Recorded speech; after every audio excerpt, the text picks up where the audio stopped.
Muito bem. Então vamos agora iniciar a última etapa do nosso curso, né? O conteúdo vai fazer parte da última avaliação, né? Então agora nós vamos ver hoje, né? Ebulição e condensação. Próxima aula vamos ver noções de radiação, noções, e na terceira aula, trocadores de calor, ok? E aí, lá no dia 24, nós temos, aliás, 26, nós temos a quarta avaliação e dia 31 a segunda recuperação, ok? E nós encerramos o nosso curso de transferência de calor do semestre 2020/2, ok? Compartilhar minha tela aqui.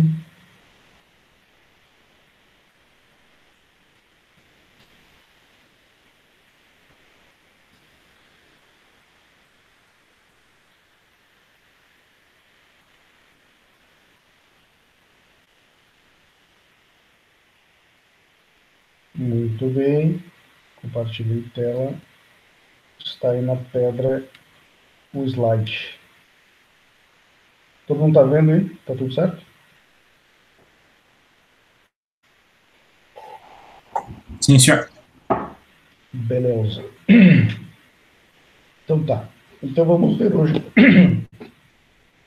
a transferência de calor que tem a ver com a ebulição, né? Então, ebulição e condensação, né? Tem que até adicionar ali no título. Mas então, ebulição e condensação são aqueles fenômenos que envolvem a mudança de fase, certo?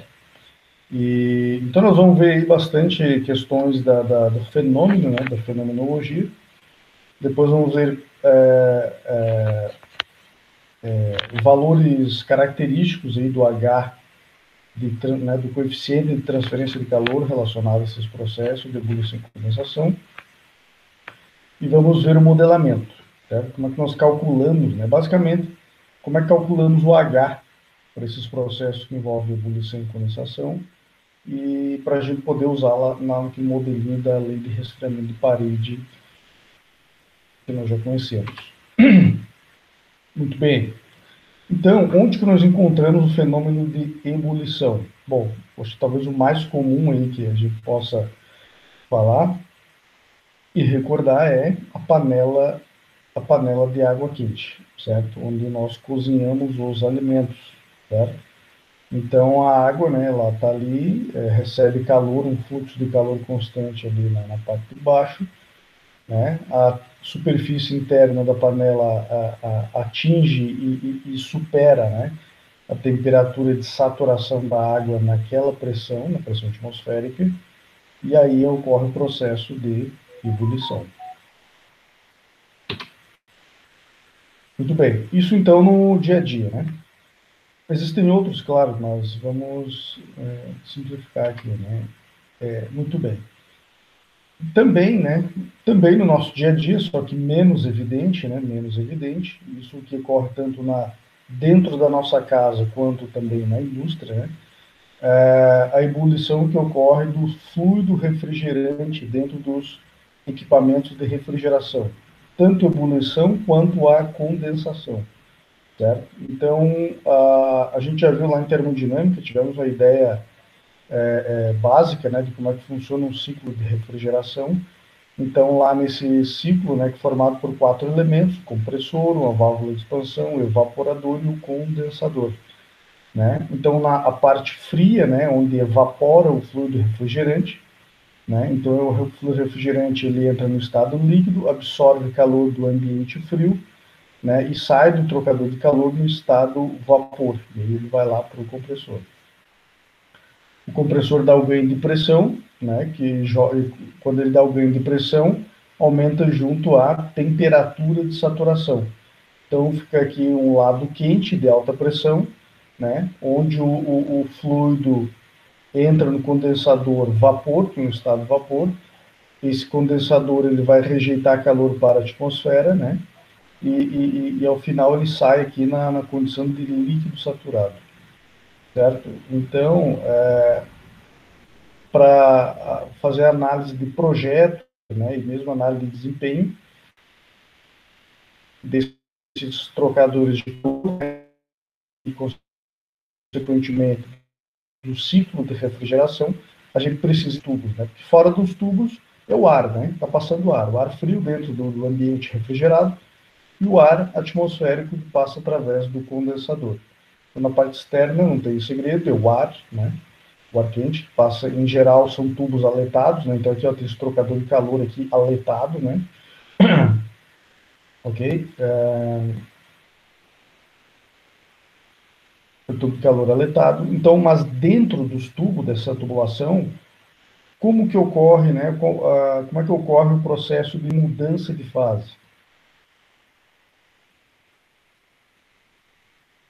Né? Então, ocorre o processo de mudança de fase e a gente precisa calcular o H de convecção, né, durante essa mudança de fase, para que se possa dimensionar devidamente o tamanho, a área necessária do trocador de calor para trocar aquela quantidade, né, de calor. Né? Então, lembre que o que a gente retira de calor do ambiente a ser refrigerado é a capacidade de refrigeração. Né? Então, se nós queremos atender uma determinada capacidade de refrigeração, a área do trocador de calor deve ser capaz de atender essa troca térmica, né, dessa capacidade de refrigeração.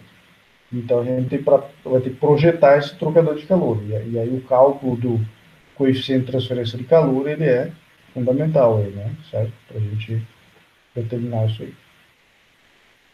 Muito bem. Agora, então isso aqui, né, ocorre lá dentro da geladeira, no ar-condicionado e na indústria também, no setor do comércio, né, no comércio, balcões refrigerados, frigoríficos, então, sorveterias, aí tem supermercados, tudo isso daí, né, aplicam esse sistema de refrigeração à indústria também, né, os mais diversos tipos de aplicação, né, ok? E agora aqui, ó, as caldeiras, né? Então, as caldeiras, aí, começando já a entrar mais no campo da indústria mesmo, né? Alguma coisa na área de comércio também, né? De serviços, como, por exemplo, hospitais, pousadas, hotéis, né? Tem muitas desses, né, dessas unidades comerciais aí, né? De serviços que tem, né? Lá uma caldeira de vapor saturado, pelo menos, né? Eu sei que está aparecendo aí uma caldeira de vapor saturado. Então, para hospitais, aí o pessoal usa bastante, né? Para esterilização de roupa de cama, de instrumentos, né? E outras coisas aí, o pessoal usa vapor saturado. E na indústria, então, tem as mais diversas aplicações, né?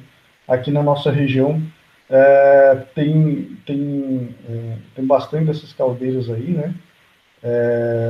Porque o pessoal usa vapor, né? Um pouquinho, o vapor entra um pouquinho no campo da superaquecimento, né? Mas ele é muito próximo à saturação, mas o pessoal usa aí para secar madeira, né?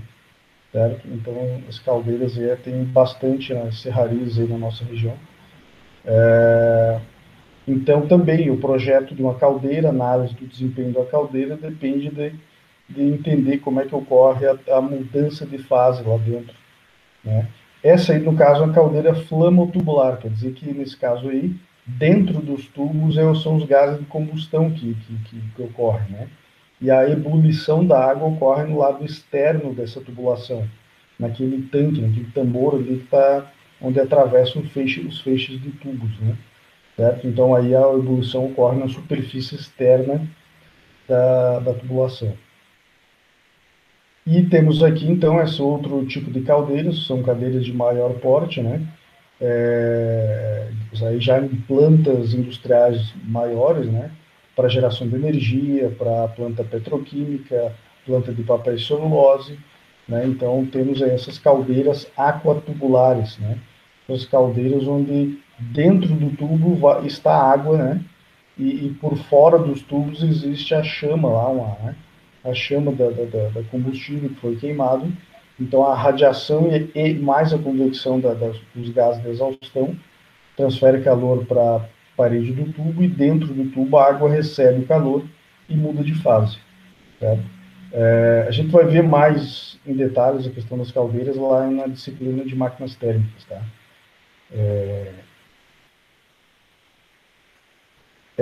Vai daqui um ano, né?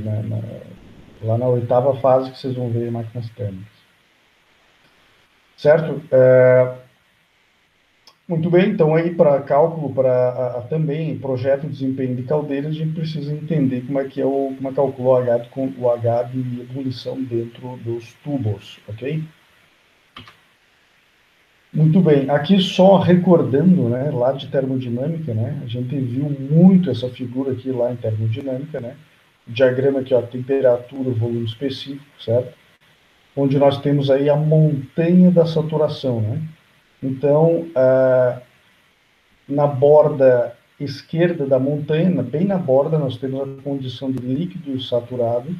Na borda direita, né, em cima da borda, a condição de vapor saturado. No pico da montanha, nós temos o ponto crítico, né? E toda essa região fora da montanha, ao lado esquerdo, é a condição de líquido comprimido, ou líquido subresfriado. E nesse lado direito, fora da montanha, a região de vapor superaquecido, né? Lembrando aí que para o diagrama temperatura e volume específico, nós temos essas linhas aqui, ó, que são as isobáricas, linhas de pressão constante. Então, se a gente está andando em cima de uma linha dessa, nós estamos sempre em cima da mesma pressão, né? Sempre em cima da mesma pressão. Então, aqui, por exemplo, nós temos a isobárica da pressão atmosférica, né?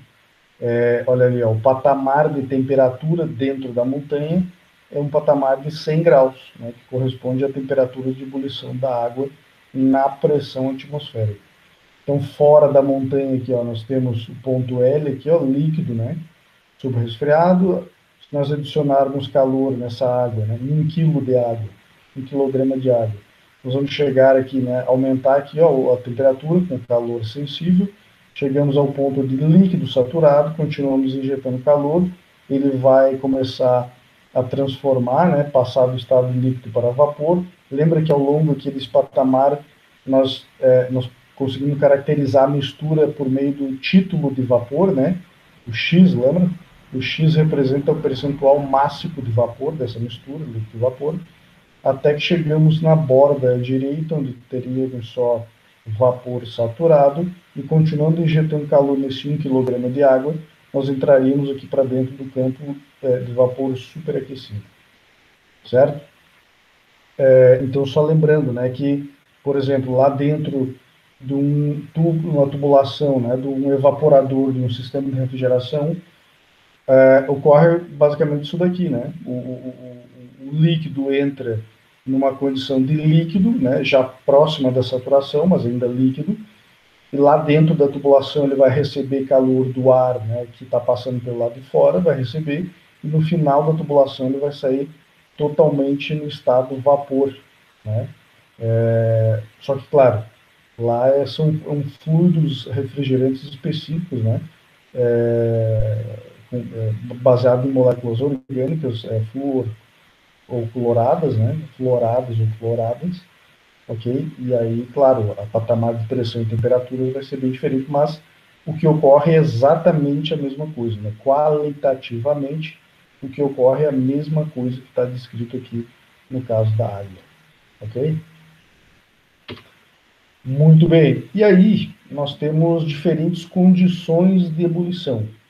Temos a ebulição em piscina, né, que é aquela onde o fluido refrigerante ele está parado, né, de uma piscina parada de fluido. A condição de convecção forçada, que é o que ocorre dentro das tubulações, das caldeiras e dos evaporadores lá do sistema de refrigeração, né? Ou seja, existe uma bomba ou um compressor que está forçando o escoamento, certo? Então, isso é o escoamento forçado. E aí, ainda essa ebulição pode ser na condição de saturação, ou seja, o fluido como um todo pode estar na temperatura de saturação, ou não. O fluido todo pode estar subresfriado.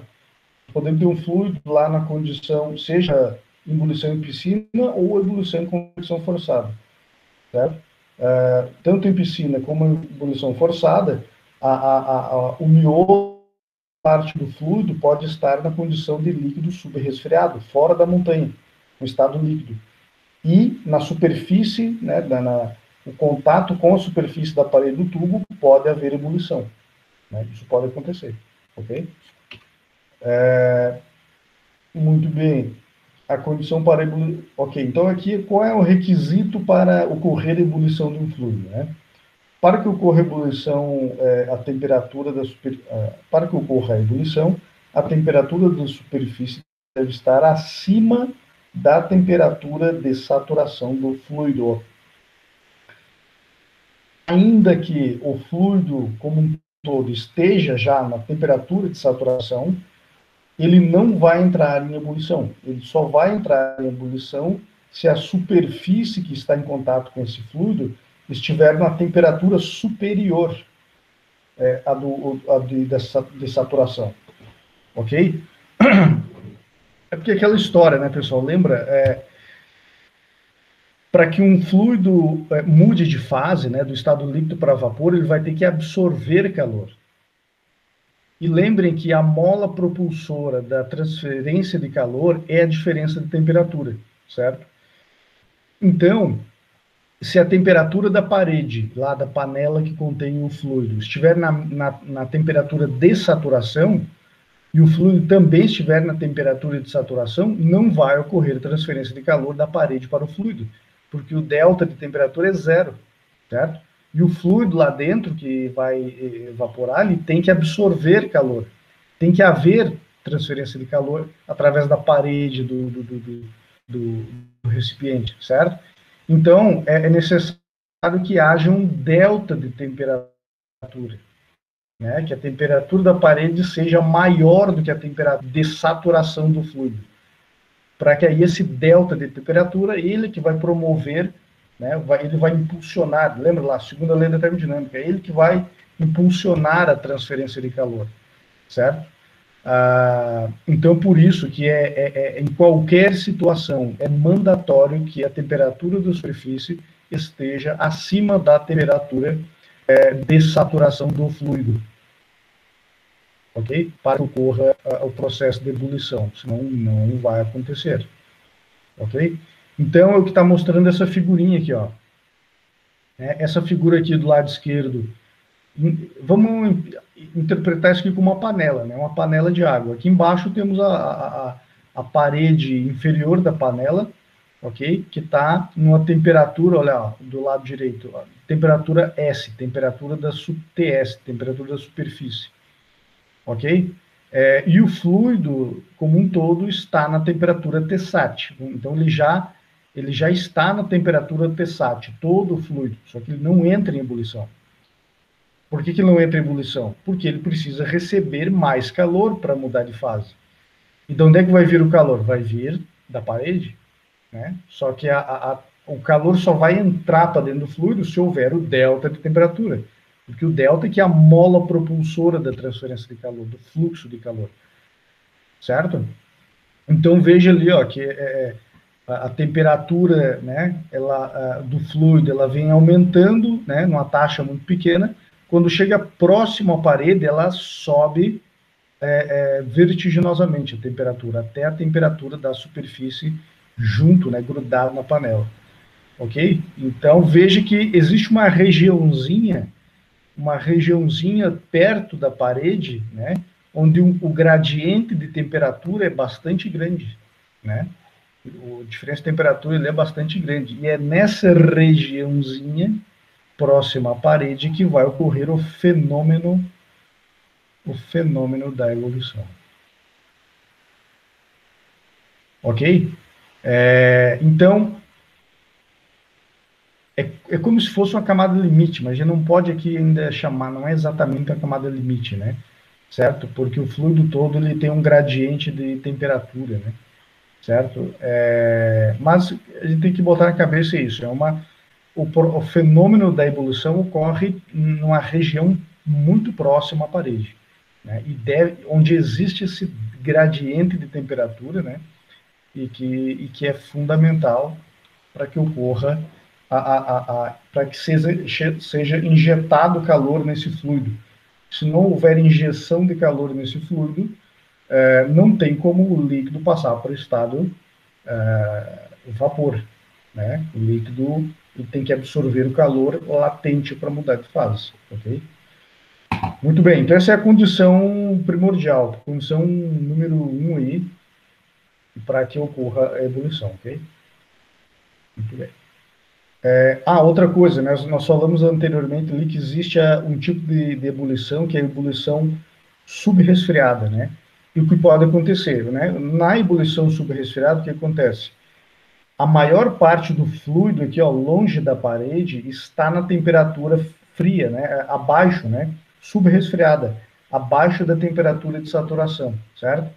Só que também, quando chega muito próximo à parede, aí também vai haver esse gradiente de temperatura e, com certeza, a parede da panela, né, a superfície, ali, a temperatura da parede deve estar numa temperatura acima, né, acima da temperatura de saturação, ok? Só que veja que para que a ebulição, nessa região próxima à parede, a ebulição ocorra, né? Num fluido onde a maior parte do fluido longe da parede está numa temperatura resfriada, o gradiente de temperatura aqui, ó, próximo à parede, tem que ser maior ainda, né? Ele vai ter que ser maior ainda do que no caso do fluido saturado aqui, né? Ok? Mas, com certeza, na região próxima à parede, o fluido vai estar no campo de saturação, próximo à parede, né? Mas o longe da parede, o fluido pode estar na condição subresfriada, ok? Então, isso que é chamado de ebulição subresfriada, ok? Quando a maior parte do fluido longe da parede está na temperatura subresfriada. Mas próximo à parede, não tem como, né? Vai estar na condição de saturação e a temperatura da parede ainda acima, né? Bem acima da temperatura de saturação, ok? Muito bem, então, o primeiro, ou um dos primeiros caras aí que começaram a estudar o processo, né, o fenômeno da ebulição, foi um japonês chamado Nukiyama, ok? E aí o Nukiyama, ele fez um experimento aí que ficou famoso, na verdade um experimento muito simples, né? Mas que trouxe muitos dados, muita informação e permitiu se conhecer, né, avançar bastante no entendimento aí do fenômeno da ebulição, ok? Então veja ali, ó, o que o Nukiyama fez? Ele pegou uma piscina, né, um recipiente lá com um fluido, no caso foi um fluido refrigerante que ele usou, cuja temperatura, a ebulição ocorria na temperatura de saturação um pouco acima da atmosférica, né, do ambiente, então de 60 graus, ou 70 graus, ok? E, então, aqui é uma ebulição em piscina, né, porque o fluido estava parado, e aí dentro, lá, numa determinada altura da piscina, ele passou um fio resistivo, né, onde nesse fio resistivo passava uma corrente elétrica. Né? Então, veja bem, nós temos um fio resistivo, né, que tem uma dimensão dele, característica cilíndrica, uma resistividade, né, relacionada a uma corrente, nós podemos calcular o quê? A potência elétrica dissipada, né, o Q duas linhas. A gente pode facilmente calcular o Q duas linhas, né? Só tem um multímetro, calcular a corrente que entra, conhecendo a resistividade do resistor, então a gente consegue calcular a potência elétrica, né, e dividir ainda pela área desse fio, né, a área superficial do fio. Então nós temos o Q duas linhas, né, o fluxo de calor por unidade de área, que está sendo injetado aí no fluido, ok? E também, então veja aqui, ó, olha só o diagrama que o Nukiyama construiu aqui, ó. Esse diagrama ele mostra aqui no eixo vertical justamente o fluxo de calor, ó, watt por metro quadrado. E no eixo horizontal, ele colocou a diferença de temperatura, né, o ΔT, entre temperatura do fio menos a temperatura Tsat. Então, por algum outro meio externo, sei lá, alguma camisa quente que tinha em volta dessa panela aqui, ele aqueceu muito lentamente, né, foi aquecendo lentamente o fluido, até que o fluido atingisse a temperatura de saturação. Mas ele parou. Quando chegou nessa temperatura de saturação, ele parou, né, manteve o fluido na temperatura de saturação, ok? E aí ligou a corrente elétrica para passar através do resistor, né? Então, o que aconteceu é que, primeiro já ficou evidente, então, que existe uma resistência térmica de convecção entre a parede do fio e o fluido saturado, né? Por que ele evidenciou que existe essa resistência térmica de convecção? Porque a temperatura do fio aumentou, né? Claro, a temperatura do fio aumentou, né? E como é que dá de medir, né? Também é relativamente simples, né, pessoal? A gente sabe que a resistividade de um material aí, ele muda com a temperatura, certo? E determinados materiais ainda, determinados materiais selecionados, eles mudam, né? A resistividade é bastante sensível à alteração de temperatura. Então, previamente, dá de fazer uma calibração nesse fio, né? Dá de fazer uma calibração, medindo aí a corrente que passa nele, dá de correlacionar com a temperatura. E por outra via, né? Tem que ter uma forma bastante precisa de medir a temperatura do fio, né? E aí dá de fazer uma correlação aí, né? Da resistividade do fio com a temperatura que ele se encontra, né? Então, por exemplo, isso aí, esse resistor elétrico, ele pode estar inserido dentro de um circuito elétrico chamado, por exemplo, o ponto de Wheatstone, né? A ponte de Wheatstone, ela é o circuito elétrico mais comum aplicado aí nos diversos transdutores de medição, certo? Então,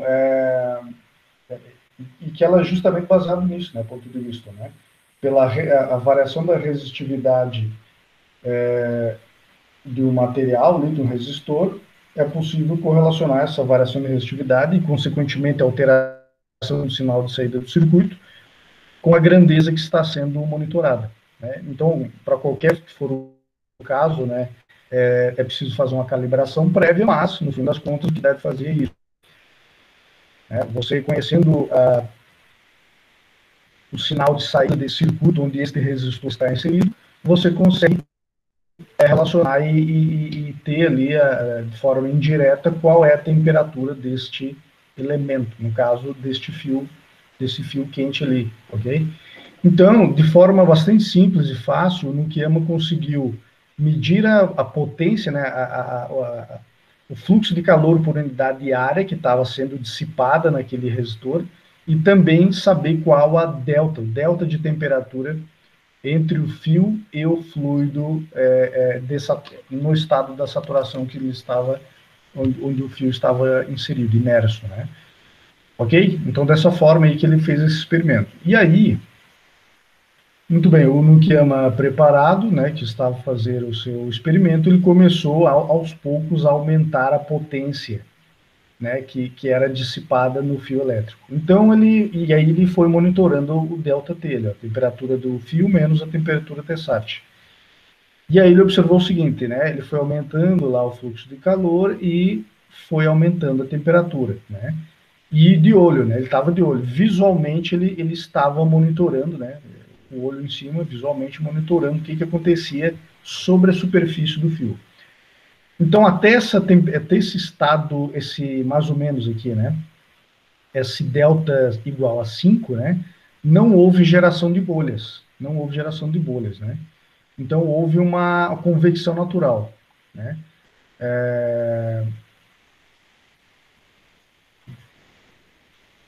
Aliás, teve, né, bolha, que natural convection bolha. Então, já começou, desde o início lá, começou a aparecer, claro, o fluido já estava na condição de saturação. Esse é o ponto, né? O fluido já estava na condição de saturação. Então, qualquer delta de calor que você adicione, ele vai começar a gerar uma bolha, né? Vai começar a gerar uma bolha, porque ele já estava na saturação, estava na iminência, né? Líquido saturado, né? Qualquer delta de calor a mais é calor latente, ele vai gerar uma bolha, uma bolha de vapor, certo? Então, nessa região aqui, ó, de 1, olha, inclusive ele teve que partiu do 1 ali, ó. Do delta igual a 1 até o 5, ele chamou, então começou a formar as primeiras bolhas, mas a movimentação do fluido é como se fosse uma convecção natural, né? Então, natural convection boiling. Boiling é ebulição em inglês, ok? Aqui, nessa região 2, começou, então, a intensificação aí da nucleação de bolhas, né? Nucleate boiling, ok? Então, ainda dentro do nucleate boiling, né? Então, ele teve aqui um período aqui que estava formando bolhas isoladas, e depois aqui, um período de slugs, né? Slugs ou colunas, né? Então, são bolhas que se grudam, né? Umas nas outras e formam uma coluna de vapor. Ele chamou de slug, regime de coluna, né? O slug, até atingir aqui esse ponto máximo aqui, né? Um ponto crítico, né? O máximo fluxo de calor. Ok? Então, e tudo isso aqui é sempre muito lento, né? Lentamente, um processo bastante lento de aumento da potência aí. Então, depois né, a temperatura começou a aumentar, né? Começou a aumentar e ele percebeu que ele podia reduzir a transferência de calor, que é a potência dissipada. Certo? E então ele observou aqui que ele, né, depois ele era um regime de transição, né, um fenômeno bastante esquisito aqui, que estava aumentando a temperatura, mas ainda assim ele conseguiu baixar o fluxo de calor dissipado no fio, até chegar a esse ponto mínimo aqui, né, de mínimo fluxo de calor, e a partir desse ponto aqui se iniciou a chamada ebulição em filme, né? Filme de quê? Um filme de vapor. Então, a partir do ponto D, ali, ó, no delta de 320 graus, em volta em volta do fio só tinha vapor. Não tinha mais líquido em contato com o fio, né? Então, aquilo ali, e aí é uma região onde intensifica muito a radiação, né? Nessa situação, nesse regime de ebulição, a radiação é muito presente ali, né? Certo? Então, veja que vai haver a transferência de calor, né? Num regime monofásico, né? Só no vapor, e aí vai ter uma certa região ali, né? De interface vapor-líquido, que a partir dessa interface aí que vai ocorrer a ebulição, ok? Então, esse foi um experimento que o Nikema fez, né? Que é bastante estudado nesse campo aqui desses regimes, né, da ebulição, e que permitiu ter uma boa noção de como é que esse comportamento da mudança de fase, né, do fluido para condição em ebulição em piscina, né, ok? Para condição de ebulição em piscina. Ok? Muito bem. Então, uma vez que tem-se, né, olha só, então veja que agora a gente tem aqui, ó, uma relação entre fluxo de calor e ΔT, delta da superfície e o delta Tsat. Né? Então, agora é possível aqui encontrar formas de como calcular o H. Né? Lembrando que Q duas linhas é igual a H vezes ΔT. Então, aqui o Nikema conseguiu relacionar o ΔT com o Q duas linhas. Né? Só que agora, então, é possível achar uma forma de como calcular o H, né? Já que tem os dados para poder fazer a correlação. Então, como é possível, como será calculado o H? Certo? E veja que tem diferentes condições aqui, ó, né? Uma condição de nucleação de bolha, depois uma nucleação de bolha mais intensa, um período de transição e um outro regime de ebulição de filme de vapor. Então, isso indica o quê? Que para cada regime de ebulição desse, vai ser necessário um modelamento diferente. Né? Vai ser necessário um modelo matemático diferente, porque diferentes fenômenos estão envolvidos aí, né? E o que está evidenciando essa curva, essa montanha-russa aqui, ó. Montanha-russa do fluxo de calor em relação ao ΔT. Ok? Muito bem. Então, que se depois outras pessoas começaram a estudar isso aí, o pessoal convencionou aí esses regimes de ebulição, né? Então, primeira etapa, uma convecção natural, depois tem-se ali um início de ebulição, depois regime de ebulição individual, depois o regime slug, onde essas bolhas começam a grudar uma na outra e formar bolsões ou colunas de vapor, região de transição e a região de filme, né, de ebulição em filme. Aqui tem umas fotos, né, as fotografias aí nas diferentes condições de... Isso aí na literatura, pessoal, se você for ver em algum livro específico de transferência de calor, ou mesmo na internet, se for pesquisar, tem muitas fotografias aí né, que relacionam os diferentes regimes de ebulição. Aqui um diagrama interessante, para a gente ter uma noção do H, o valor do H de convecção, né? Certo? Não me lembro aqui. Do H de convecção, ok? Relativo isso daqui, né? Então ele está comparando, né? O H de convecção da situação lá de convecção natural, os H de convecção para escoamento forçado, né? Esses dois aqui ainda monofásico, e os H de convecção para a condição de ebulição, né? Que é a ebulição no regime bifásico, né? Então, e ainda aqui, né? A convecção natural de ar, de fluidos isso aqui em geral são fluidos refrigerantes, né? Químico fluorados, né? Líquidos fluorados são fluidos refrigerantes. E a água, né? Aqui também na convecção forçada, o ar, esses fluidos refrigerantes e a água, né? Olha a diferença, né? O que a gente mais estudou, na verdade, foi aqui, né? Foi a convecção forçada, né? Tanto externa quanto interna, né? Principalmente a gente viu. E a gente viu lá a grande diferença, né? que é, olha aqui, do H, a faixa de valores do coeficiente de transferência de calor, né? Quando envolve o ar, o gás em geral, e a água, né? Olha só que a água, né? Ela é muito melhor a transferência de calor na água do que no ar, né? E agora, então, se a gente pegar a água aí, né, e colocar ela na condição de ebulição, olha que ainda ela pode avançar ainda mais, né? Certo? Olha isso aqui do H. Veja que a unidade que foi colocada aqui é o watt por centímetro quadrado Kelvin. Só que não é usual para nós, né? Nós estamos acostumados a usar o H na unidade de watt por metro quadrado Kelvin, né?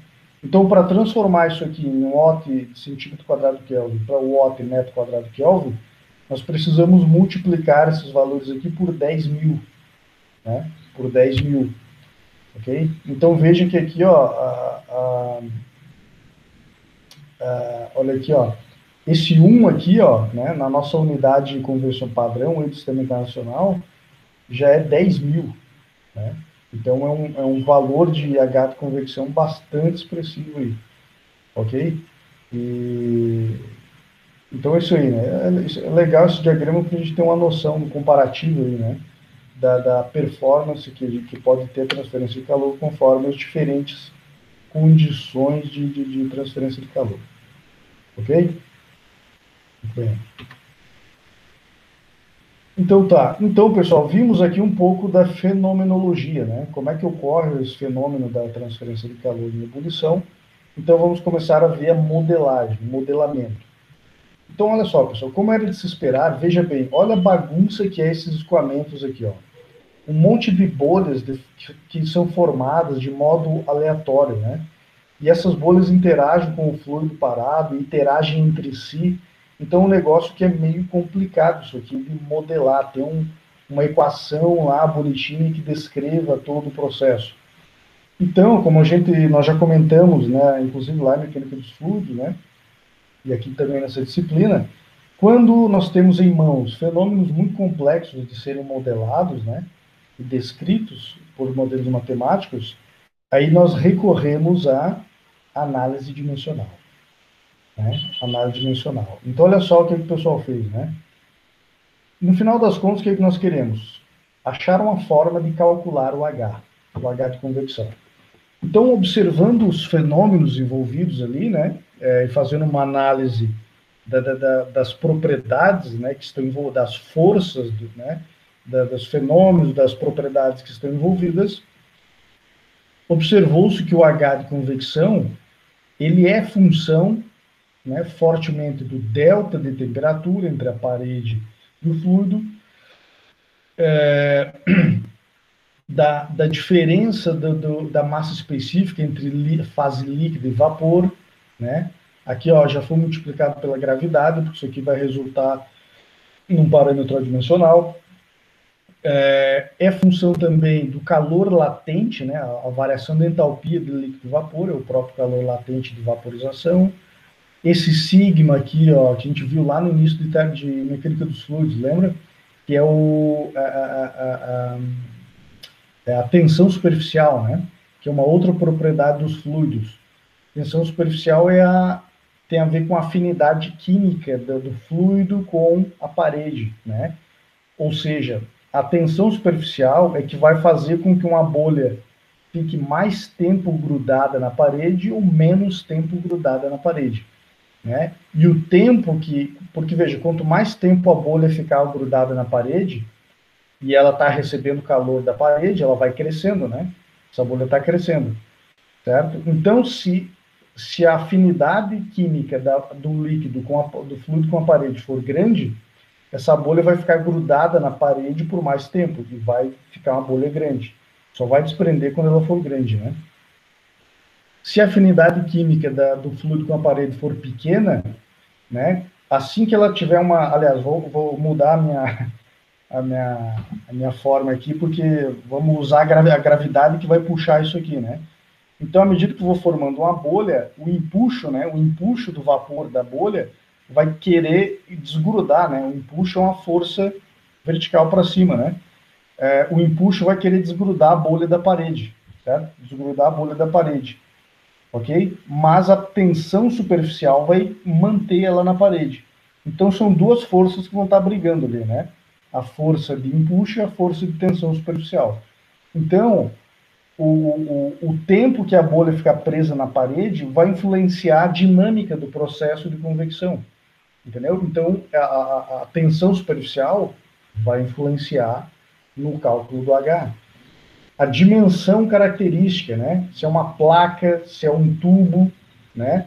Se é a parte externa do tubo, se é a parte interna de um tubo, se é uma esfera, a dimensão vai impactar no cálculo do H.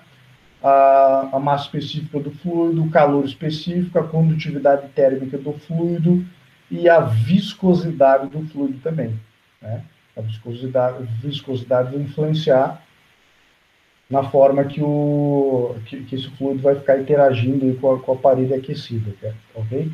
Muito bem, aí o pessoal aplicou lá aquelas técnicas de parametrização, de construção dos grupos adimensionais, que a gente viu lá em mecânica dos fluidos, né? O pessoal aplicou aquelas técnicas e encontrou esses parâmetros adimensionais aqui, ó. 1, 2, 3, 4, pelo menos 4 parâmetros adimensionais.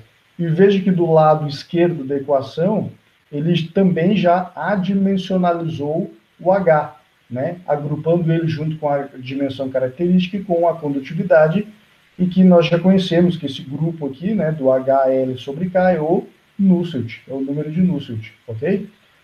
E aí, esses grupos adimensionais que foram formados aqui dentro, né, o pessoal já deu nome para eles. Ó, tem o número de Jacobi, número de Jacobi, número de Prandtl, nós já vimos, o número de Bond, ok?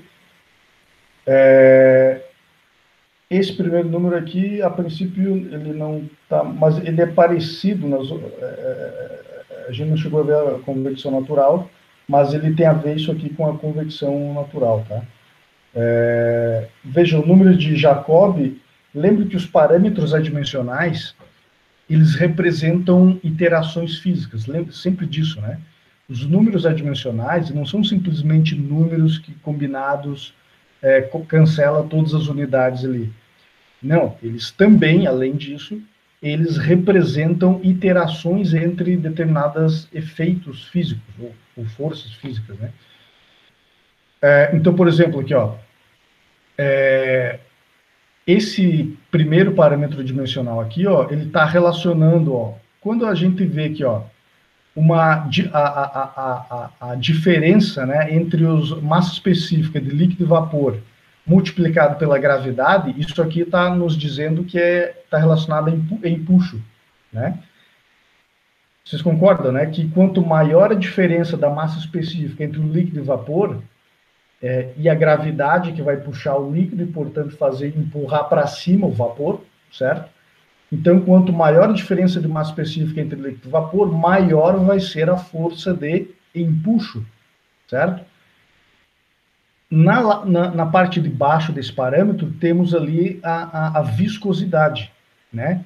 Então, quer dizer que esse parâmetro relaciona o efeito de empuxo com a viscosidade, né? Ou seja, imagine agora a bolha subindo no fluido que está parado, né? A força de empuxo vai puxar, vai querer com que a bolha acelere. Só que quem que vai frear a velocidade da bolha? O atrito, né? O atrito do fluido, a viscosidade. Quanto mais viscoso o fluido, e mais ele vai tentar segurar essa bolha. Estão percebendo isso? Então, esse parâmetro adimensional primeiro, ele relaciona força de empuxo com a viscosidade, né? Está entendendo isso? Quanto maior for a diferença de massa específica entre líquido e vapor, maior vai ser a velocidade de subida dessa bolha, ok? Quanto maior a viscosidade, mais ele vai tentar frear a subida da bolha. Número de Jacob. O que quer dizer o número de Jacob ali, ó? Cp ΔT dividido por calor latente, ou seja, ele relaciona calor sensível e calor latente, certo? Né? Então, assim, e aí depende, talvez está relacionado mais ao efeito na parede, né? Então, o que influencia mais, né? O que é mais presente naquele fluido, né? O calor latente ou o calor sensível, né? Isso vai influenciar também na dinâmica da transferência de calor. O Prandtl, nós já vimos, já comentamos aqui o que é o número de Prandtl, né? Que é a relação entre a difusividade térmica e a difusividade hidrodinâmica, né? Ok? E por último ali nós temos o número de Bond, né? Do James Bond, ok? Que de novo aqui, ó, tem variação de massa específica entre líquido e vapor multiplicado pela gravidade, ou seja, isso aqui é empuxo, isso aqui representa a força de empuxo. E embaixo, sigma. O que é o sigma? É aquela força que mantém a bolha grudada na superfície. Então, o número de Bond, ele vai relacionar a força de... Então, agora, a bolha está... Aquela situação, a bolha está grudada na parede. A força de empuxo, que é desgrudar a bolha da parede, mas a tensão superficial está mantendo ela grudada na parede, ok? E esse número de Bond, ele vai influenciar diretamente nessa dinâmica, né? Como eu falei, quanto maior for a tensão superficial, mais tempo a bolha vai ficar grudada na parede, né? Então, a frequência de desgrudar e crescer uma nova bolha vai ser mais lenta, né? Ao passo que se a tensão superficial for menor, né? Ou esse delta de massa específica for maior, né? Essa bolha vai tender a ficar grudada menos tempo na parede. Isso aqui vai influenciar mais rapidamente e vai começar a formar a bolha e ela vai desgrudar. A frequência de formação de bolha vai ser maior. Isso influencia diretamente no fenômeno da ebulição. Ok? Então, percebendo isso, então, pessoal, todos esses parâmetros adimensionais, eles representam diferentes iterações de fenômenos físicos que estão relacionados com esse fenômeno da ebulição. Então, veja que o fenômeno da ebulição é um fenômeno complexo. Ele tem vários outros efeitos embutidos nele, né? Que estão todos eles agregados, interagindo, né? E tudo isso está agindo simultaneamente. Todos esses efeitos que a gente comentou, eles estão agindo simultaneamente, né? Ok? Então, por isso que é um fenômeno complexo, né? E o bacana de tudo é o quê? Que este método de análise dimensional, ele consegue, de alguma forma, capturar esses efeitos, né? É bacana, né? Eu não sei, às vezes parece que é até meio mágico esse método da análise dimensional, né? Muito bem, mas ao fim das contas, o que nós temos aqui? Ó? O número de Nusselt, que é igual uma função desses 4 parâmetros adimensionais, certo? Então agora, nós entendemos aí, né? Já temos parâmetros adimensionais, então agora podemos ir para a próxima etapa, que é o quê? Através gerar modelos matemáticos que relacionem esses parâmetros adimensionais. Muito bem. Obviamente, não vamos entrar aqui nos métodos que foram usados para essa determinação, até porque existem vários métodos, né, e os autores aí devem ter usado diferentes métodos. Então, vamos logo ver o resultado da aplicação desses métodos, que é os modelos encontrados pelos nossos heróis do estudo da transferência de calor. Certo? Nossos heróis ali, que é o Bond, o James, o Jacob, o Prandtl, o Reynolds, o Nusselt, toda essa galera são os nossos heróis da transferência de calor, ok? Muito bem, então a primeira correlação ali, ó, correlação para ebulição em piscina, né? Então veja que essa correlação ela tem ali, ó, o fluxo, que é 2 linhas, né? E que a função, ela relaciona todo esse catatal aqui, né, de parâmetros aí, ó. Lá dentro está basicamente tudo que a gente falou ali, né, só que em diferentes formatos. Veja que escondido ali, ó, tá, né, o bond ali, né, de alguma forma está escondido ali, o número de bond. Aqui dentro desse outro parâmetro está escondido o número de Jacob, o Prandtl está embaixo ali, estão percebendo isso? Muito bem. E aí nós temos um coeficiente, Léo, CSF, né? Um coeficiente que relaciona SF, tem a ver com superfície e fluido, né? Certo? E justamente aqui, ó, combinação superfície e fluido. Veja, para cada par de superfície e fluido tem um coeficiente diferente, né? Então ali, ó, água e cobre, a superfície riscada, superfície polida. Por que diferença isso de superfície riscada e polida? Alguém poderia dizer? Por que para o mesmo par de parede e água existe diferença se a parede for riscada ou polida? Devido à rugosidade da parede, professor? Hã? Rugosidade da parede? Sim, não, tudo bem. Isso aí tem a ver com a rugosidade, mas o que isso influencia na evolução? Seria a relação de ter mais superfície de contato, porque vai ter os vales e tudo mais, vai acabar tendo mais superfície na riscada, né? Não sei. Mais ou menos isso. A questão, assim, não é tanto pela questão de aumento de área, mas é pela questão de nucleação de bolha, entendeu? É que, assim, ó, como eu falei, todo esse fenômeno de ebulição, ele é complexo. Então, inclusive, o meu mestrado eu fiz nessa área, de ebulição e escoamento forçado, né? Escoamento bifásico, na verdade. Né? Na verdade, eu fiz mais estudo fluidodinâmico, né? Mas eu trabalhava com o pessoal que estudava transferência de calor e acabei tendo que também estudar, fazer as cadeiras lá de ebulição todas. E o que acontece é o seguinte, é que o fenômeno para nuclear uma bolha, né, ele tem que, a superfície influencia fortemente no fenômeno de formação da bolha. Se uma superfície for polida, certo? O delta de temperatura da parede com o T-sat vai ter que ser muito maior para começar a gerar bolha.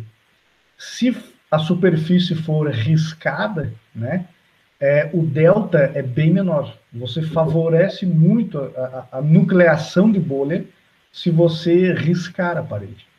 Certo? Inclusive... Professor. Oi, fala.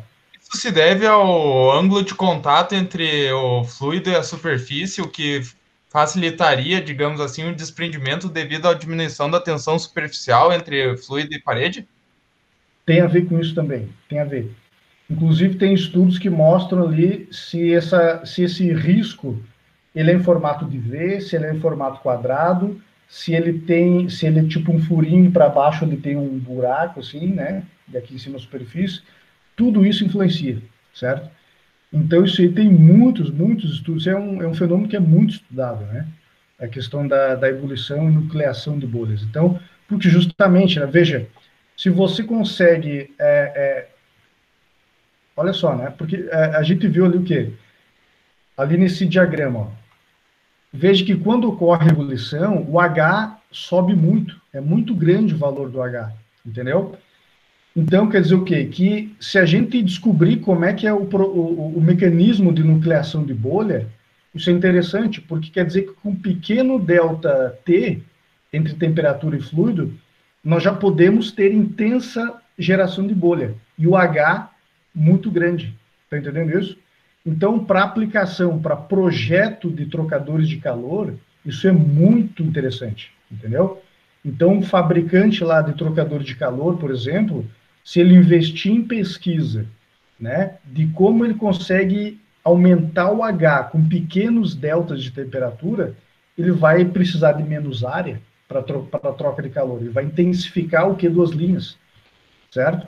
Então você vai ter um trocador de calor mais compacto, né? Ou seja, que isso é bom porque ocupa menos espaço, que troca mais calor e é construído com menos material. Então, tu tem um trocador de calor que é mais barato e mais eficiente. Então, você se torna muito mais competitivo no mercado, entendeu? Então, por isso que o pessoal investe muita grana em pesquisa nesse campo de estudo da ebulição aí. Porque descobrir todos esses mecanismos, né, é um fenômeno complexo, mas se a gente começar a entender os mecanismos, as interações desses parâmetros adimensionais, né, como a gente pode mexer na superfície, mexer no fluido, quais...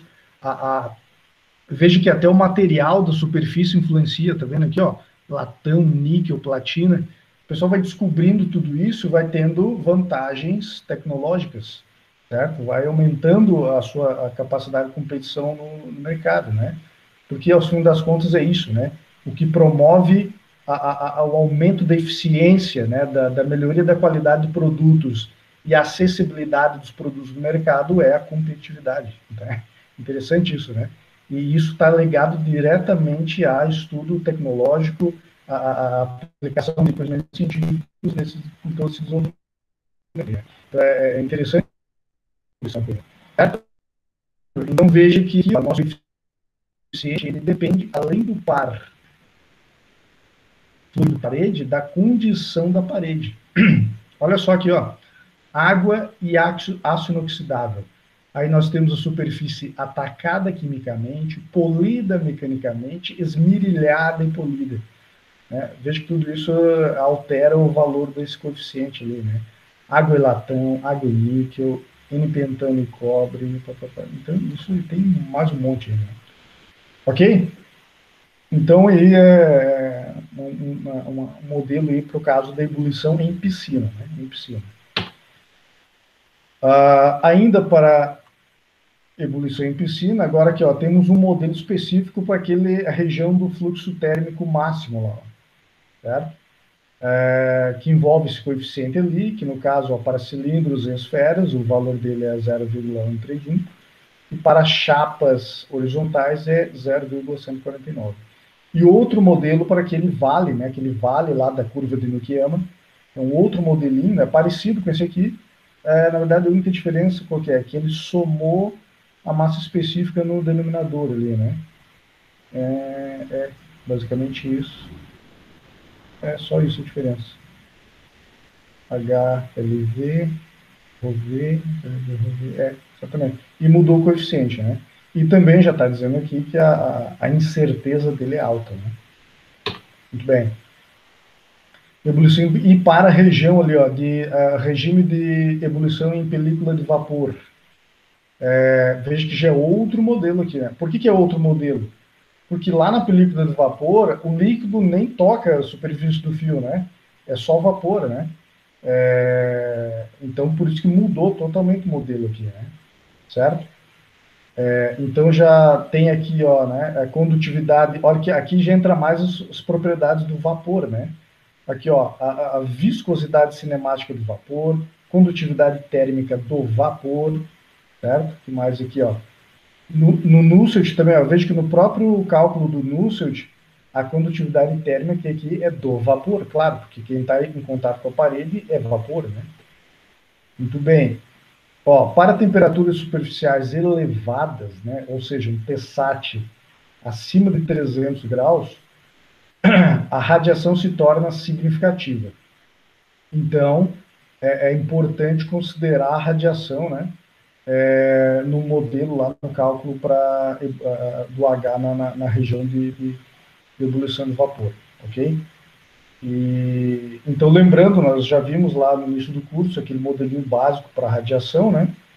E a gente viu lá, né, se a gente tirar essa parte de baixo, tampar aqui, né? A gente viu que o fluxo de calor é igual ao epsilon, que é a emissividade da superfície, vezes o sigma. Só cuidado que agora o sigma aqui é a constante de Stefan Boltzmann, não é esse sigma aqui não é a tensão superficial, tá? Cuidado. Esse sigma aqui é a constante de Stefan Boltzmann vezes a diferença das temperaturas na quarta potência, né? E aí, dividido pela temperatura, o delta comum da temperatura, né, nós podemos calcular um H, né, um coeficiente de transferência de calor de radiação, né, um artifício matemático para ter um H, para poder calcular esse H médio aqui, ó, que leva em conta o H de convecção e o H de radiação, ok? Porque nesse caso é importante, né, a radiação se torna bastante significativo nesse fenômeno de transferência de calor. Ok? Essa equação que não aparece direito aqui, eu tenho que melhorar ela, é uma equação para esse H' aqui, ó. Essa H', né? Esse calor latente linha, né? É um calor latente modificado ali, que leva em conta o CP. Na verdade, sim, ele é um desdobramento do número de Jacob, né? Um desdobramento do número de Jacob, né? Porque, veja, quando tem a película de vapor, dentro daquela região, né, em contato com a parede do fio lá, não tem ebulição ali, né? Certo? Tem calor sensível, porque é só vapor que está em contato, ok? Só que daí, na interface vapor-líquido, ali é que vai acontecer a vaporização do líquido. Então, por isso que ali é importante o número de Jacob, né, que leva em conta a calor sensível e calor latente, né, ok? Quanto maior for o CP do vapor, por exemplo, né, ele vai reduzir o delta, né, o calor sensível vai ser menor. Quanto menor for o calor específico do vapor, maior vai ser o delta dessa película de vapor ali, ok? Muito bem. Então, agora, muito bem, tudo isso aqui é para piscina, certo? Para diferentes regimes de ebulição para piscina. Agora, para a convecção forçada, né? Então, ou seja, isso aí em geral dentro de uma tubulação, dentro da tubulação, uma bomba ou um compressor está empurrando esse fluido, não sabemos, não queremos saber, mas o fato é que ele está, a gente precisa só saber a vazão, né? A vazão para calcular a velocidade, número de Reynolds, essas coisas aí. E saber a velocidade, né? Então, aqui é escoamento e convecção forçada. Veja ali, ó, para baixa velocidade nós temos um modelo aqui, ó, que envolve aqui, inclusive, o número de Weber. Olha aqui, ó, o que é o número de Weber? Está aqui embaixo, ó. Veja que o número de Weber, ele é parecido com o Reynolds, estão percebendo isso? Rho VD sobre, só que o Reynolds seria Mi aqui embaixo, seria a viscosidade. Né? Só que agora aqui embaixo tem a tensão superficial. E o V ficou ao quadrado só para ficar dimensional, só para poder cancelar tudo, certo? Mas, então, assim, o que relaciona esse número de Weber? Ele relaciona os efeitos de inércia, né? Porque agora, veja, lá na ebulição em piscina, nós tínhamos o número de Bond, né? O número de Bond é similar ao número de Weber para convecção, para ebulição em convecção forçada. Porque tanto o número de Bond quanto o número de Weber, ele relaciona as forças que tentam arrancar a bolha da parede ou grudar a bolha na parede, certo? Só que no caso da ebulição em piscina, o que tenta arrancar a bolha da parede é o empuxo. E quem tenta grudar é a tensão superficial. Na convecção forçada, aí o empuxo já não quer dizer mais nada, porque quem manda ali é velocidade, né? É inércia. Então, agora, quem quer arrancar a bolha da parede é a inércia do escoamento. Por isso que ficou ρVD, né? Mas, de novo, ainda quem continua querendo grudar a bolha na parede é a tensão superficial, ok?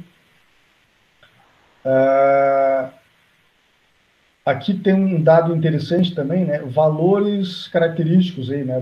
Do fluxo máximo de calor, né? Para ebulição em convecção forçada e ebulição em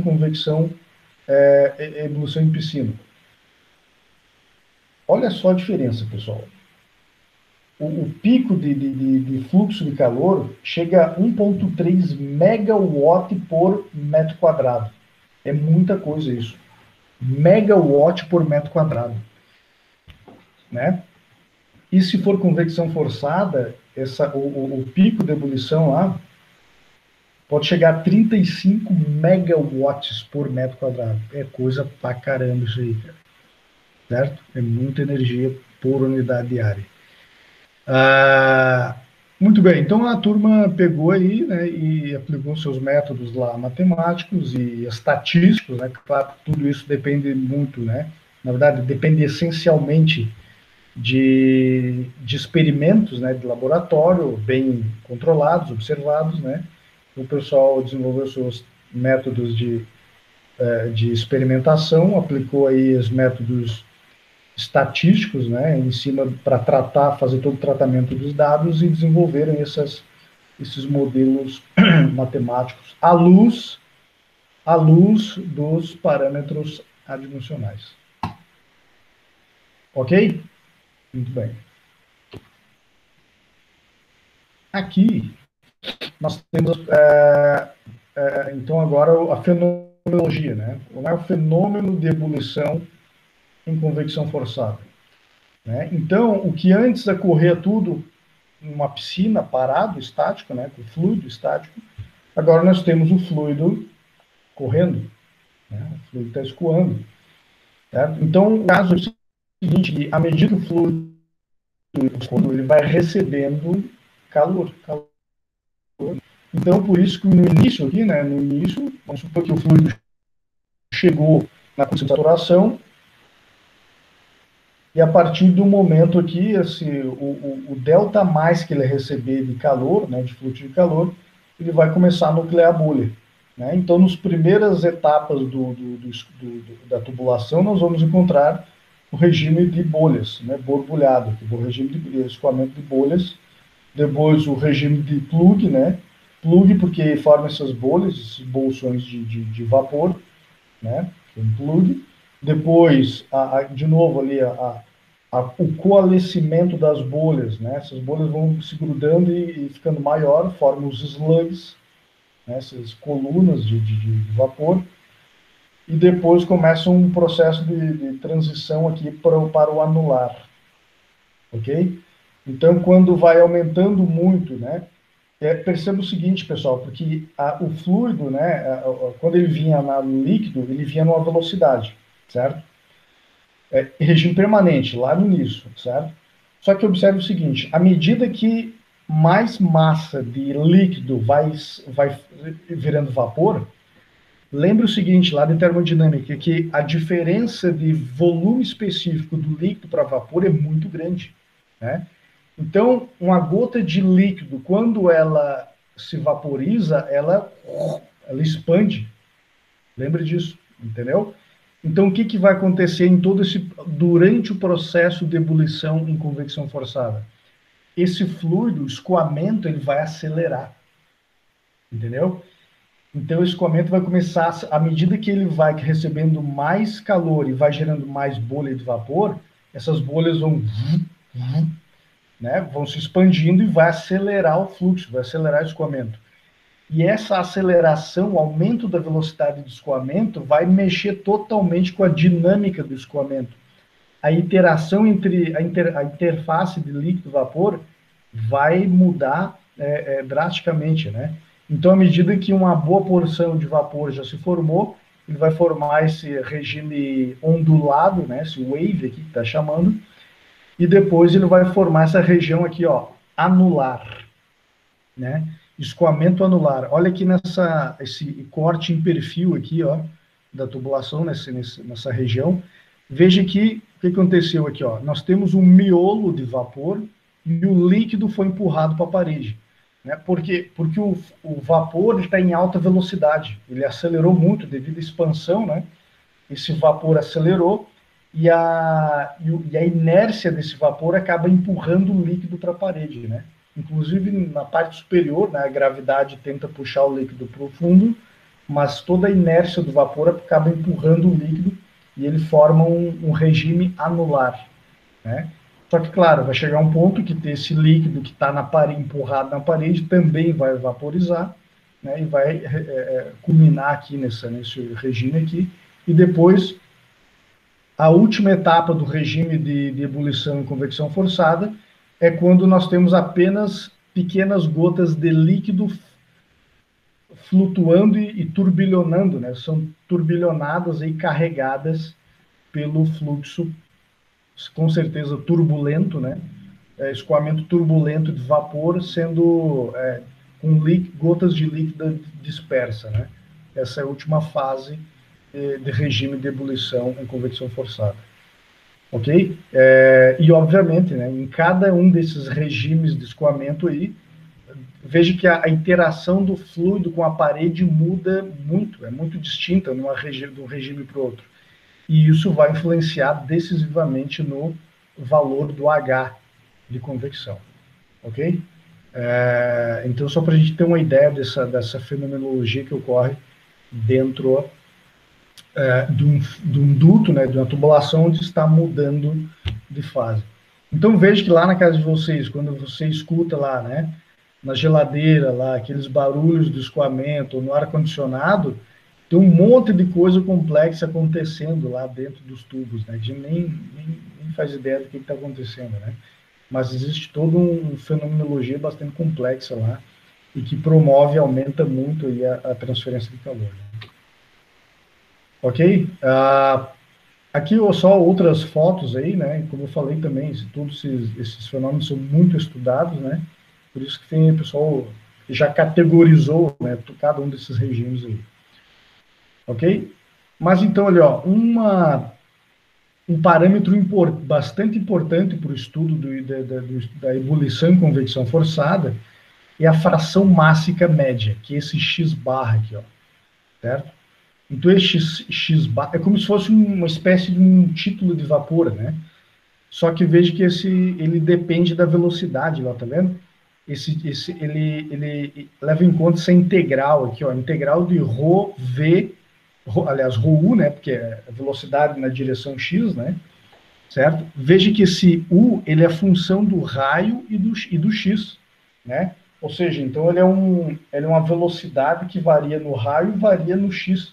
Né? Por que varia no X? Porque o escoamento está a todo instante gerando mais vapor, né? Que está expandindo e está sempre acelerando, né? Esse escoamento. Então, e aí esse X, né? Então, esse X aqui seria o título de vapor a cada instante, a cada seção, né? Ok? Mas isso aqui é um negócio meio complicado de calcular. A gente teria que ter a rigor e a função dessa velocidade, né? Mas é um parâmetro que é utilizado, existem técnicas para tentar calcular esse X barra aí, né?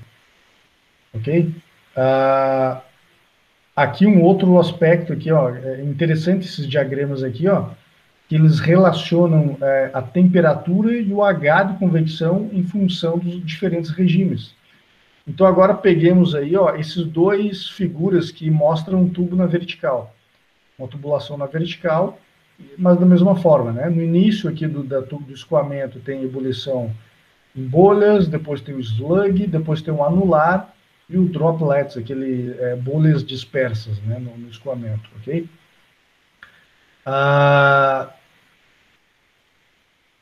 olha ali, ó. Então, temos aqui, ó, vamos analisar esse diagrama aqui, ó.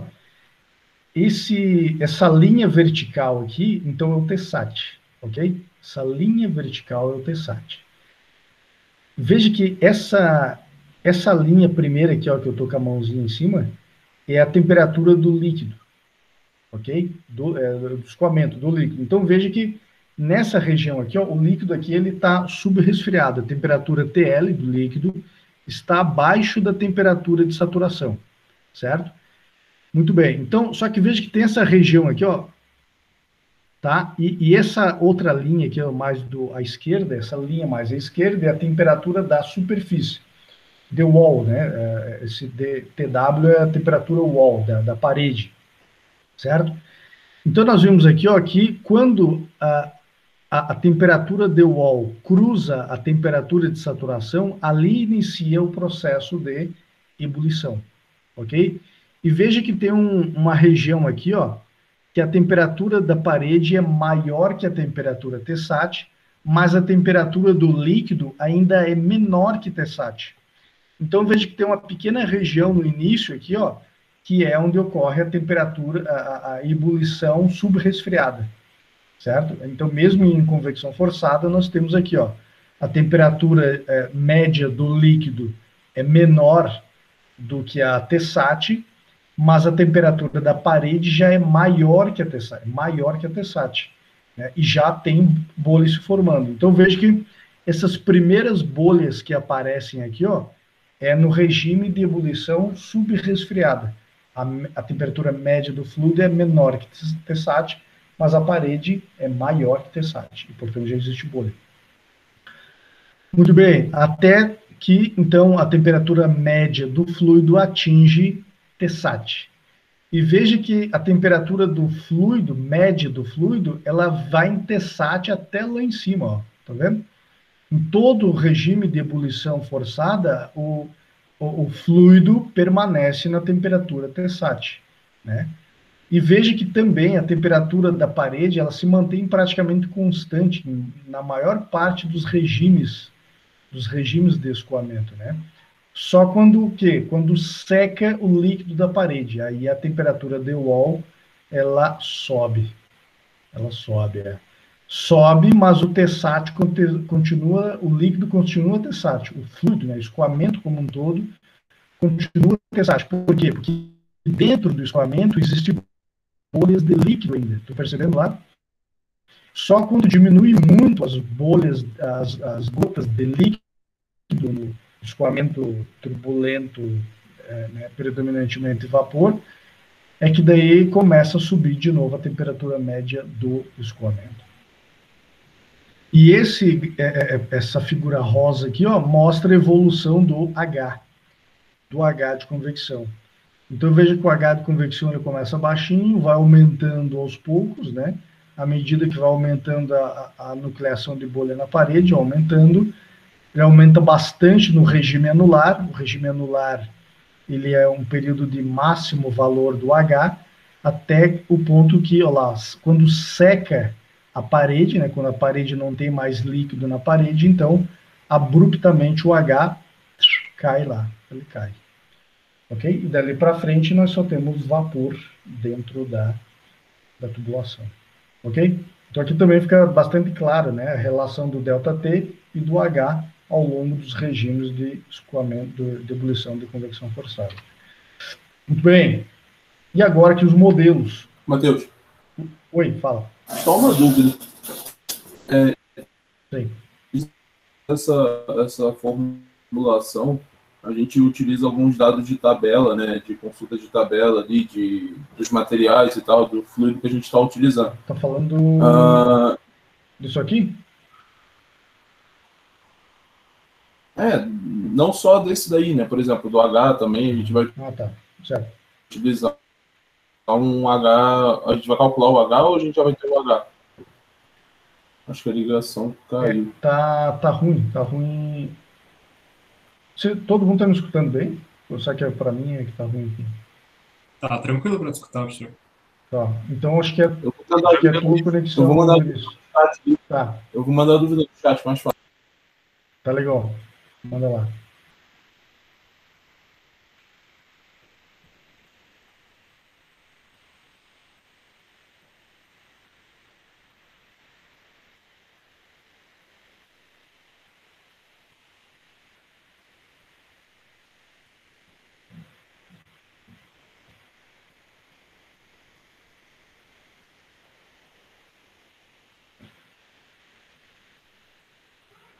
Quando tiver mudança de fase do fluido, como escolheremos os dados em tabela?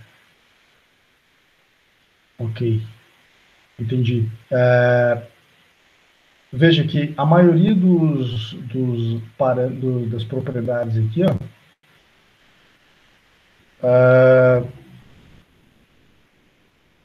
envolve dados relacionados à saturação, né? Então, por exemplo, calor latente de vaporização, massa específica de vapor saturado, massa específica de líquido saturado, que é gravidade, como é que é o nome aqui? A tensão superficial, né? Tensão superficial, ela é um valor que é tabelado também, depende da temperatura, tu vai pegar lá para líquido, na verdade, não sei se é muito o valor depende da temperatura, mas não tem muita escolha lá, entendeu? Você vai, se for em função da temperatura, você pega a temperatura mais próxima à saturação que tiver, entendeu? O calor específico, quando precisa, a mesma coisa, você vai pegar o calor específico de líquido saturado ou de vapor saturado, né? Certo? Por exemplo, no modelo aqui de vapor em película, né, de indústria em película, vai pegar aqui o CP do vapor, né? Certo? Aqui mesmo está indicando, né, que é a condutividade do vapor, aqui, ó. Tá percebendo?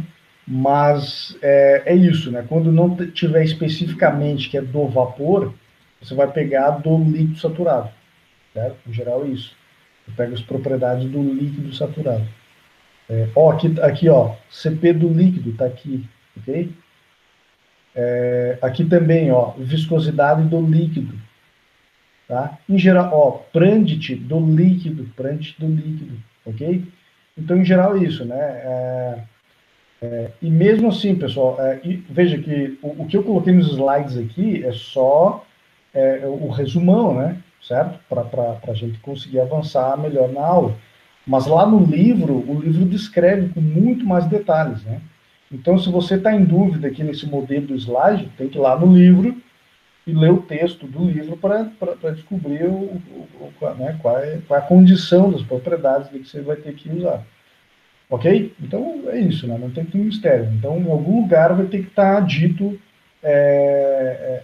em base em que você vai buscar essas propriedades. Ok?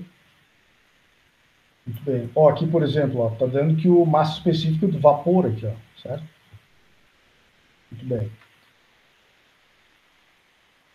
Vamos em frente. Então tá. Então agora aqui o modelo, né, para calcular o H para ebulição e convecção forçada. Veja que aqui o pessoal já desenvolveu uma relação um pouco mais simplificada, né, para o cálculo do x barra.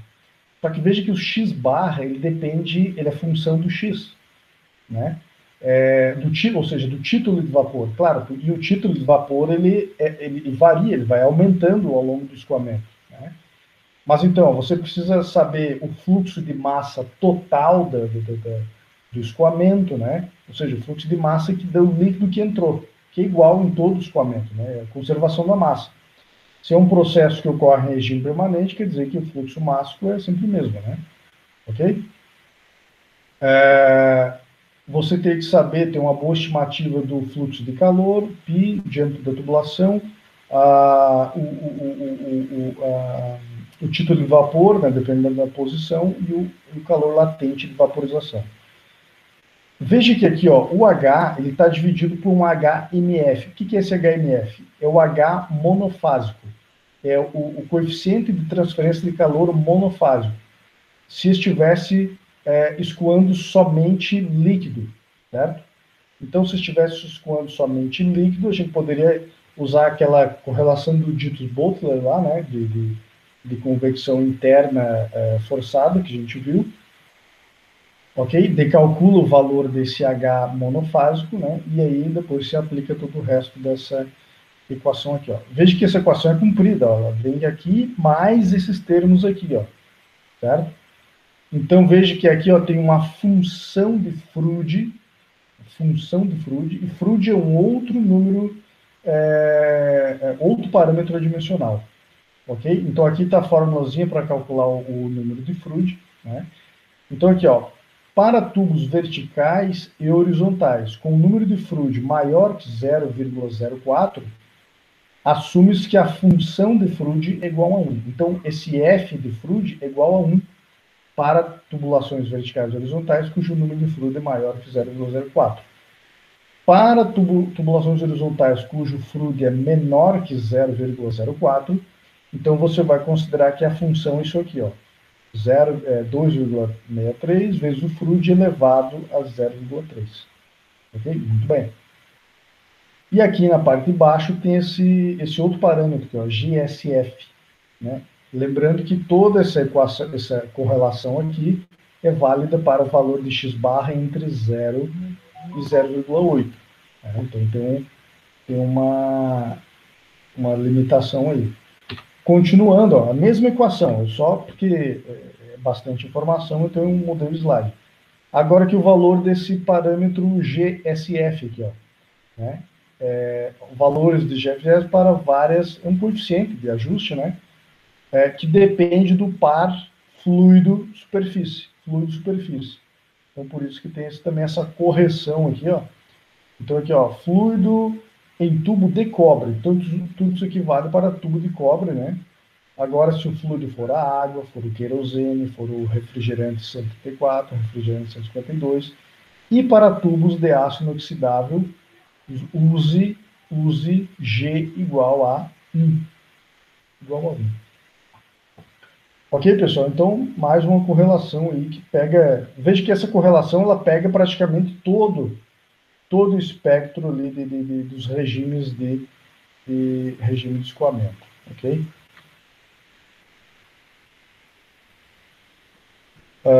Muito bem. Então, pessoal, aqui, ó, em termos de correlações para o cálculo do H para ebulição em piscina ou ebulição em convecção forçada, nós temos essas correlações disponíveis, ok? Para calcularmos ou o H ou diretamente o fluxo de calor. E agora temos aí, então, o fenômeno da condensação também, ok? São muitas as situações, né? Principalmente na área de refrigeração, né? Nesse campo da refrigeração, usa-se muito modelos de condensação para calcular a transferência de calor em determinadas superfícies, né? Então, nós temos aí a condensação que ocorre em uma película de uma parede vertical, né? Condensação em película. Temos uma parede vertical, né? Temos aqui um fluido na condição de saturação, vapor, né? Esse fluido é vapor saturado, né? Vapor saturado em contato com a parede fria. O que vai acontecer? Vai condensar líquido na parede. E como a parede é vertical, o líquido, as gotas vão escorrer, né? Vai escorrer para baixo, e vai começar a formar aí, ó, uma camada limite de líquido condensado, né? Então veja aqui, ó, nós temos a camada limite térmica e a camada limite hidrodinâmica, aqui, ó, certo? Então, isso aqui na verdade, é um problema clássico, tá? Um problema clássico de condensação, onde o pessoal aí pegou lá as equações de conservação da massa, de transferência de calor, equação de Navier-Stokes, né? E simplificou e modelou esse problema aí, né? Da condensação em película, né? Então, isso é um problema clássico que está modelado, né? Teoricamente modelado, né? Devido às equações de conservação da massa, da energia e da quantidade de movimento. Ok? Muito bem, mas, então, assim, lá no livro tem mais informação de toda a teoria de modelamento disso, né? Mas, então, eu trouxe aqui as questões mais práticas, né?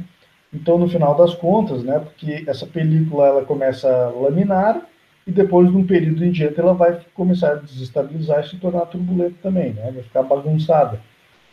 Então, no final das contas, o que interessa para nós é o Nusselt médio e o H médio, todo esse negócio aí, né?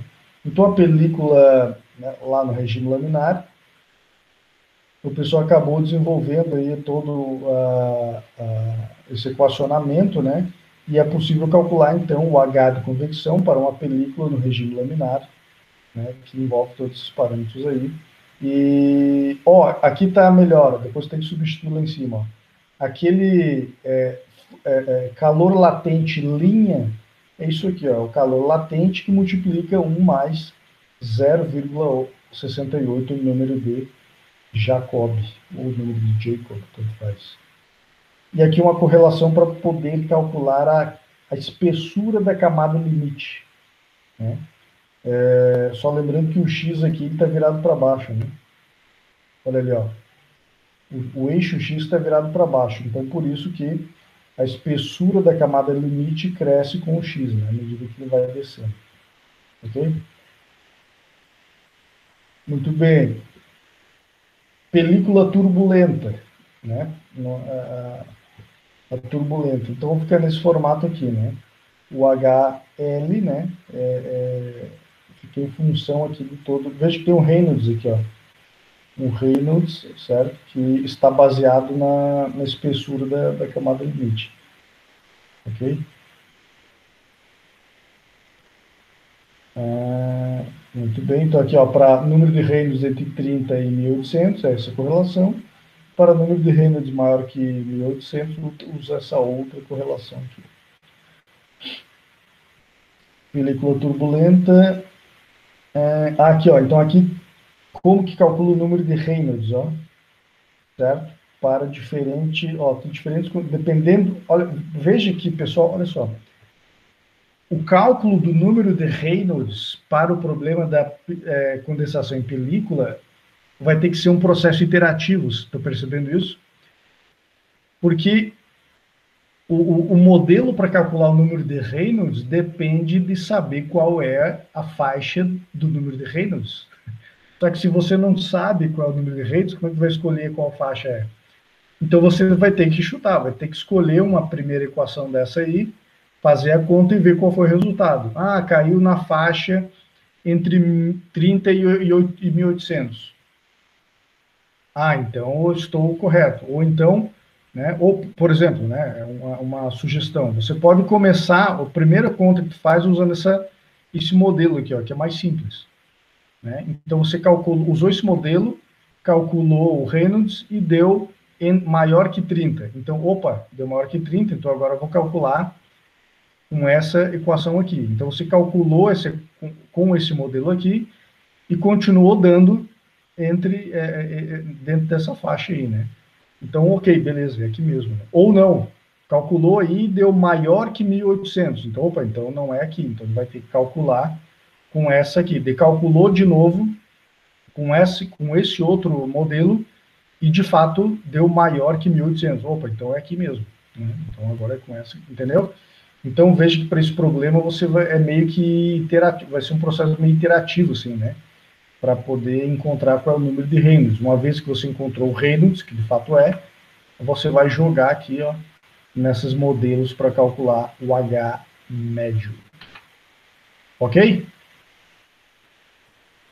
Muito bem. Aqui um diagrama, então, aí, ó, que relaciona o H médio com o número de Reynolds, né, para diferentes regimes ali da película, né, de condensação.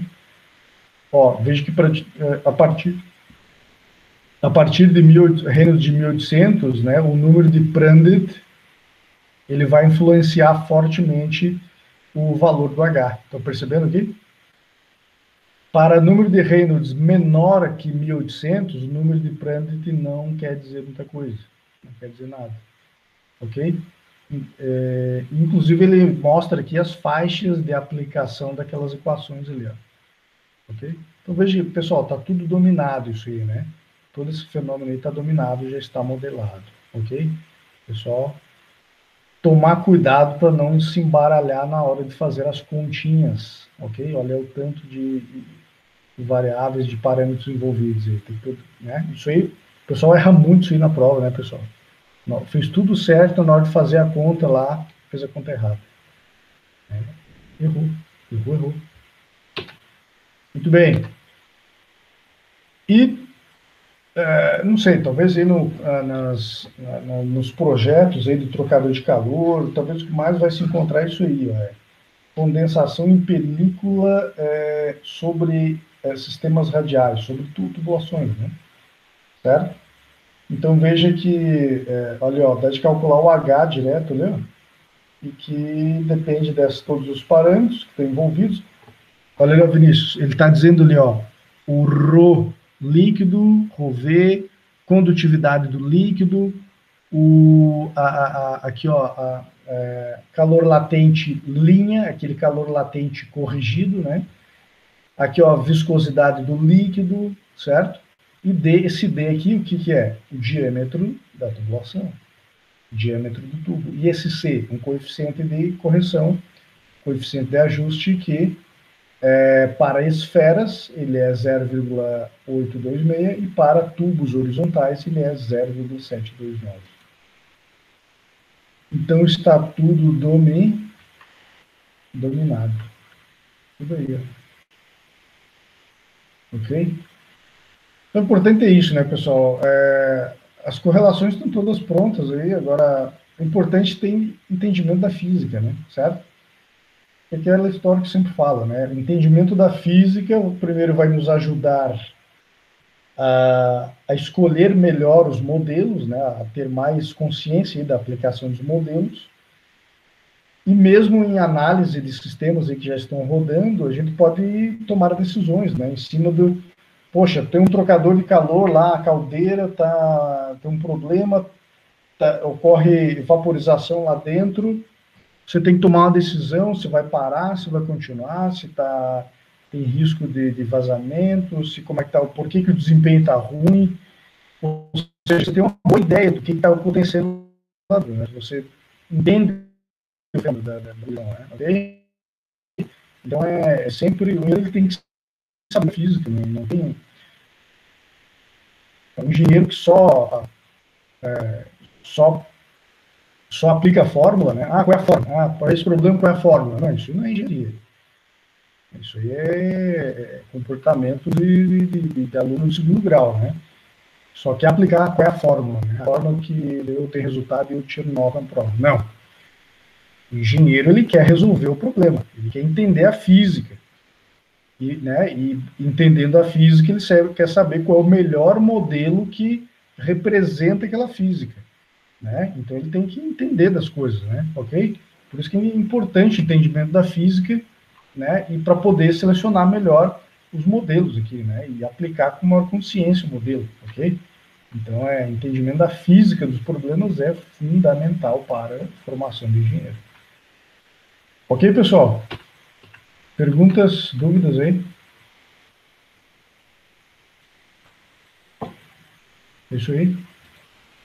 Então tá. Nos vemos semana que vem vendo noções sobre radiação térmica. Beleza? Um abraço aí. Um abraço, professor. Boa noite.